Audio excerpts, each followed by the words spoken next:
India today ગ્રુપની YouTube channel Gujarat તક તો હું માનું છું કે સાચા અર્થમાં ગુજરાતીના અવાજને એમણે બુલંદ કર્યો છે, લોકો સુધી ઘેર ઘેર સુધી પહોંચાડ્યો છે.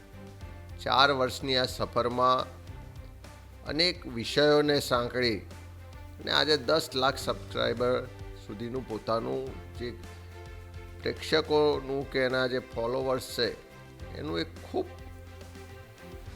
ગ્રુપ મોટું બનાવી ચૂક્યા છે.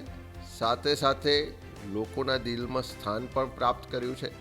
કે રાજકીય હોય, સામાજિક હોય, આર્થિક ક્ષેત્ર હોય કે શૈક્ષણિક ક્ષેત્ર કે સમાજના અલગ અલગ ઉત્સવો અને પ્રસંગો હોય, દરેકનું સારામાં સારું કવરેજ, રિપોર્ટિંગ આખી ટીમ દ્વારા જે કરવામાં આવે છે એ બદલ તમામ ચેનલની ટીમને ખૂબ ખૂબ અભિનંદન આપું છું. એના દર્શકોને પણ અભિનંદન આપું છું કે તમે પણ આ ટીમના પ્રયત્નોને સમર્થન કર્યું છે અને આવનારા દિવસોમાં હજુ પણ વધારે પ્રગતિ કરે, હજુ પણ વધારે લોકોના પ્રશ્નોને સાચા અર્થમાં તટસ્થતાથી ઉઠાવે એવી શુભેચ્છાઓ પાઠવું.